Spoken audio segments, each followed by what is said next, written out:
myths often feature sibling dynamics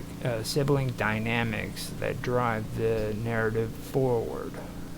The Titans and Olympians in Greek mythology, for example.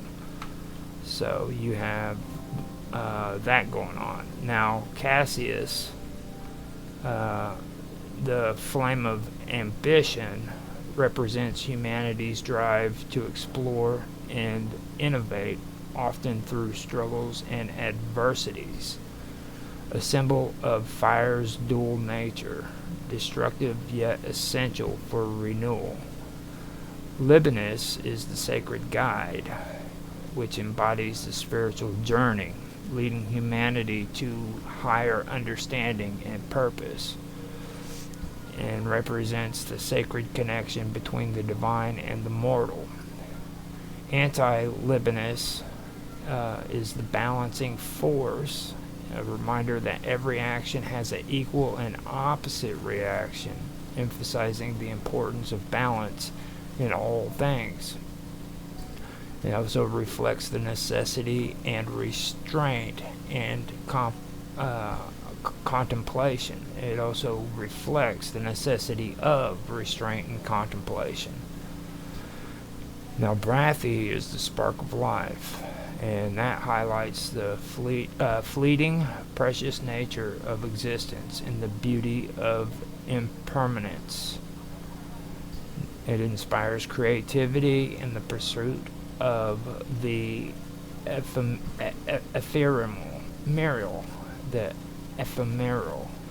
That's a hard word to say.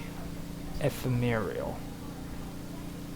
The tale of Cassius, Labanus, Anti-Labanus, and Brathy enriches the generational myth of Ian and Protagonus, adding layers of complexity and resonance. Each sibling represents a unique facet of the elemental forces, contributing to a harmonious cosmic cycle. The stories of now after that, I was going through the elements, and how that relates. Now this goes back to what I was discussing before with the four winds, and it also kind of it does actually dive into a lot of Indo-European beliefs, which I'd also been discussing. So just fill everybody in who hasn't watched the previous episodes if you want to kind of get an idea of what I was just discussing. That is something that I was discussing earlier that you can catch on some earlier episodes that I have been having as well. So that is there. Now after that, what I want to get into is relating a few stories that I'd gone over last year, and this year I want to kind of elaborate on them a little bit more. And the reason for that is, like I said before, we kind of went off track last year. It was good episodes, don't get me wrong, we did discuss a lot of good stuff, but there was things that I wanted to actually dive into when I came into these stories, and I wanted to talk about them. So with that, the first story is the stories of Semiramis, Unis, and Ninus. Now the stories of Semiramis, Unis, and Ninus come from a blend of historical records, mythological accounts, and ancient legends. They are associated with the early history of Mesopotamia and the ancient Assyrian Empire. Over time, these figures have been enveloped in layers of mythology, often blending fact and fiction. Semiramis, or Shamu-Ramat, is believed to have been a real historical figure who lived during the Neo-Assyrian period. She was the wife of King Shamshi Adad V, who ruled between 823 to 811 BCE, and the mother of Adad Nirari III. Now, Shamu Ramad ruled as regent after her husband's death until her son came of age. She is one of the few women recorded in ancient Assyrian history to have wielded significant political power. Now, Semiramis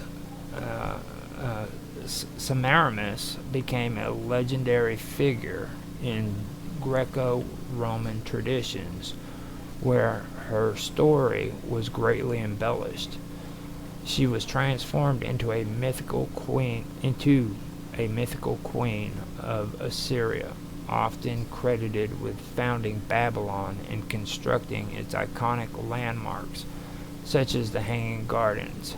However, these attributions are considered fictional. And I was debating on bringing this up, but I figured it was noteworthy, so I figured I would mention this. There's a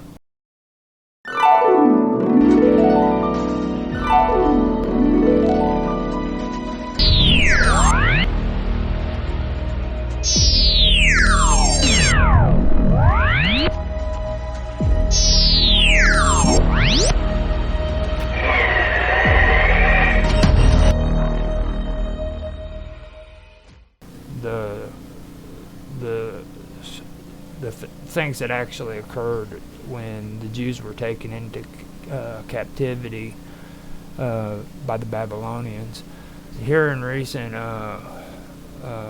discussions, there are some people who are speculating that maybe it wasn't Babylon that they were taken into captivity to, because at the time that this was supposed to have taken place, the Assyrians had sacked Babylon and brought it to the ground, destroyed everything.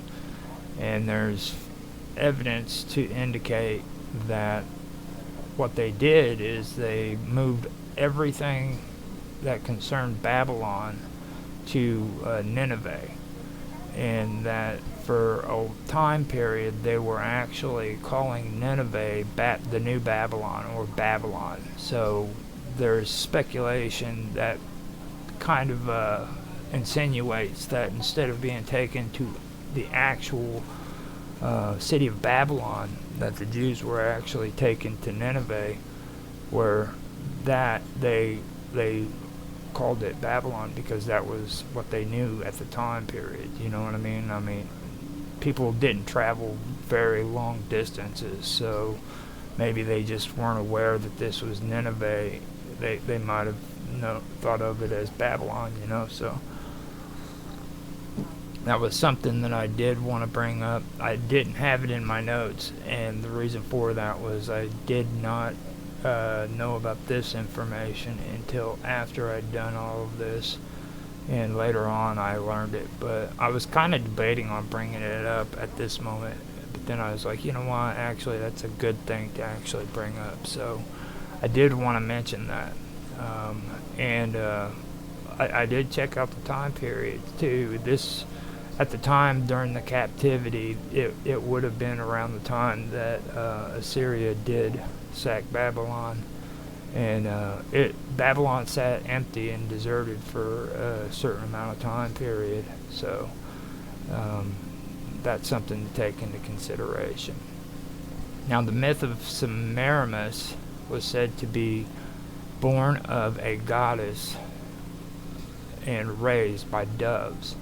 This divine origin contributes to her legendary status.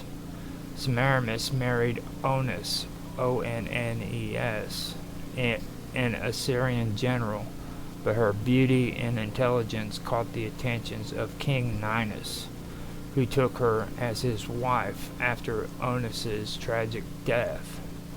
She is credited with leading military campaigns across Asia and Africa, demonstrating exceptional strategic acumen. In one story, she is said to have conquered parts of India. Myths claim that Semiramis founded Babylon and oversaw its construction, including massive walls and the hanging gardens. Some accounts suggest that after her death, Semiramis was transformed into a dove, symbolizing peace and divinity. Onus, or Unis, was an Assyrian general and the first husband of Semiramis. His story is more mythological than historical and serves to highlight Semiramis's beauty and ambition. Onus fell deeply in love with Semiramis and married her. However, her extraordinary beauty and intelligence drew the attention of King Ninus, like I mentioned before. Now, Ninus demanded Semiramis as his wife. Onus, overwhelmed by despair and humiliation, is said to have taken his own life. This tragic event marked the beginning of Semiramis's rise to power as Ninus's queen. Ninus is a legendary king of Assyria, often credited with founding the city of Nineveh, one of the great capitals of the Assyrian Empire.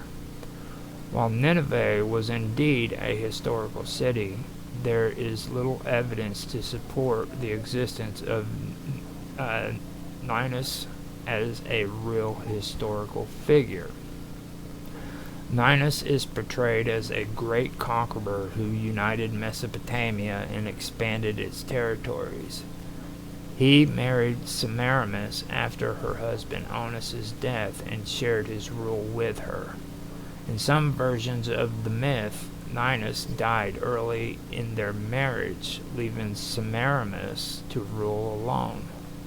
Greek and Roman writers, including Diodorus Siculus, perpetuated the legend of Semiramis and Ninus, blending historical and mythical elements. The image of Semiramis as a powerful and sometimes controversial figure influenced medieval and Renaissance literature.